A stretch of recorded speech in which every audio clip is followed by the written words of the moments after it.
सबसे पहला जो हमने लिखा कि जी हमने लिखा of sine law of sine कब यूटिलाइज करेंगे? जब आपके पास एक ट्राइंगल है, मैं एक ट्राइंगल दोबारा से कंस्ट्रक्ट करता हूँ यहाँ पर। लेट्स सपोज ये मेरे पास एक ट्राइंगल है और ओब्लिक ट्राइंगल है जिसमें एंगल 90 का नहीं है। अगर मुझे इसकी ये साइड ए हो गई, ये बी हो गई, ये सी हो गई, इसी तरीके से ये एंगल अल्फा हो गया, और बल्कि हम एंगल उसी तरीके से लिखते हैं जिस तरह हम आमतौर पर लिखते हैं कि ए के सामने अल्फा एंगल, बी के सामने बीटा एंगल और सी के सामने गैमा एंगल। तो ये हम पैटर्न अपना रखेंगे। अब यहाँ पर साइन लॉ यूज हम तब करेंगे जब हमारे पास ट्राइंगल के दो एंगल्स और एक साइड गिवन हो।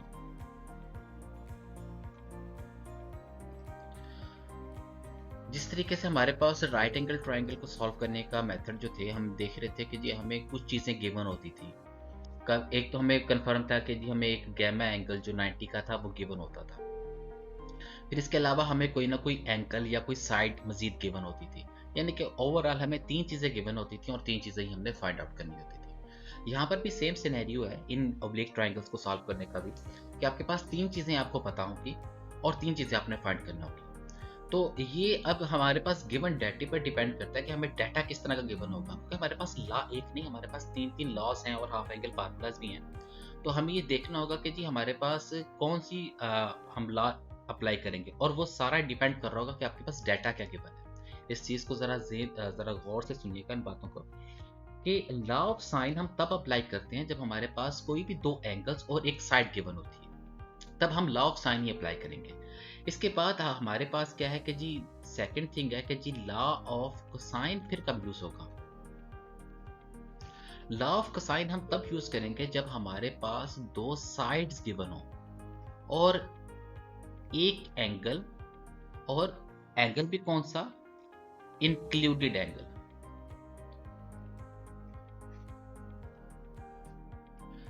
इंक्लूडेड एंगल मींस जैसे कि मुझे साइड पता होगी, इसमें से मुझे ए और सी पता है तो मुझे बीटा एंगल पता होगा। मुझे ए और बी साइड अगर गिवन है तो मुझे गैमा एंगल गिवन दिया होगा। मुझे ए बी और सी अगर साइड वो गिवन देता है तो मुझे अल्फा ही एंगल गिवन देगा। ऐसा नहीं होगा कि मेरे पास ए और सी हो तो मुझे गैमा एंगल दे दे, नहीं, मुझे इंक्लूडेड एंगल पता होना चाहिए।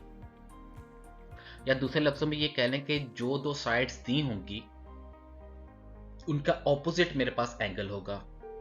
सादा लफ्जों में कि मेरे पास क्या कौन सी साइड गिवन नहीं है। लेट्स सपोज मुझे ए और सी दे दिया, मुझे कौन सी साइड गिवन नहीं है, मुझे बीटा साइड गिवन नहीं है, तो बीटा बी का ही एंगल जो बीटा है वो हमें गिवन होगा।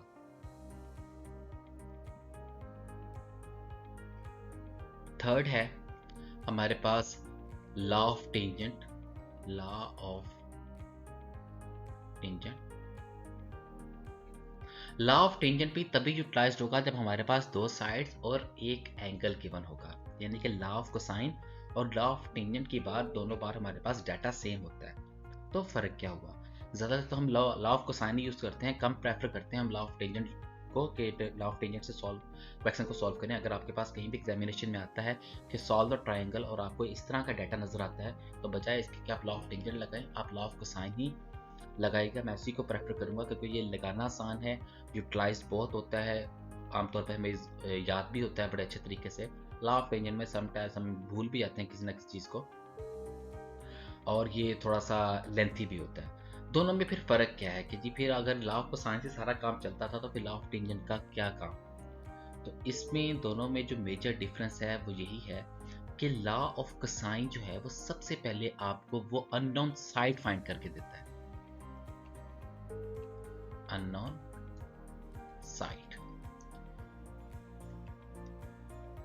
तो सबसे पहले लॉ ऑफ कोसाइन जब आप अप्लाई करेंगे तो आप डेफिनेटली आपके पास दो साइड्स और एक एंगल गिवन होगा, आपने दो एंगल्स और एक साइड ढूंढनी होगी। तो लॉ ऑफ कोसाइन सबसे पहले आपको वो अननोन साइड, जो साइड आपको नहीं पता, वो प्रोवाइड करेगा। और लॉ ऑफ टेंजेंट जो है ये सबसे पहले आपको वो अननोन एंगल्स फाइंड करके देगा। जैसे कि यहाँ पर मेरे पास एक एंगल है और दो साइड्स हैं, तो बजाय इसके वो साइड निकालने के, लॉ ऑफ टेंजेंट जो होगा वो सबसे पहले आपको अननोन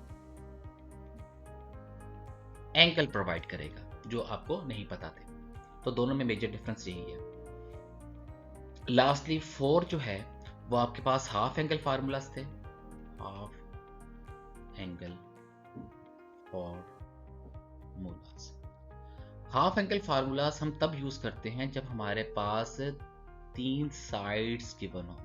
अगर आपने रिलेशन देखे उसके, तो उस रिलेशन में हमारे पास A B C he use हो रहा है, कोई एंगल वगैरह नहीं। हम एंगल फाइंड कर रहे हैं जबकि हमारे पास ए बी सी यूज हो रहा है। और ऐसे यहाँ पर हमने जो सपोज किया था वो यही था कि वो सेमी पैरामीटर्स हैं, यानी कि ट्राइंगल की तीनों साइड्स को ऐड करके हम 2 पे डिवाइड करते हैं, वो हमारे पास ऐसा होता है। तो देखिए इसमें सारी साइड्स वाले रिलेशन यूज हो रहा है। तो लिहाजा जो हाफ एंगल फार्मूलाज होंगे उसके अंदर हमारे पास क्या होगा कि हमें 3 साइड्स गिवन होंगे, तो हम हाफ एंगल फार्मूला को यूज करेंगे। और हाफ एंगल फार्मूला को अगर आप यूटिलाइज नहीं करना चाहते तो फिर यहाँ पर भी हम कोसाइन लॉ को यूज कर सकते हैं। कैसे कर सकते हैं हम आने वाले एक्सरसाइज के अंदर देखेंगे, जब हमारे पास डाटा आएगा हाफ एंगल फार्मूला से रिलेटेड। तो आज तो सिर्फ मेरे यही था कि जी आप लोगों को ये बता दिया जाए कि जो ओब्लिक ट्राइंगल्स हैं वो होती क्या है, ऐसी ट्राइंगल्स जिसमें एंटी का एंगल नहीं होता, और फिर उनको सॉल्व किन किन मेथड से किया जा सकता है। तो हमने ये 4 मेथड के बारे में बात की अभी इनके प्रूफ्स रहते हैं कि जी हम 1 बाय 1 इनको प्रूफ भी करते जाएंगे कि साइन लॉ किस तरीके से A over sine alpha is equal to B over sine beta is equal to C over sine gamma है। ये जो हमने शुरू में फार्मूलाज लिखे थे, तो ये किस तरीके से आए हैं इनको हम प्रूफ भी करेंगे आने वाली वीडियोस में, और फिर हम साथ साथ क्वेश्चन भी करते जाएंगे।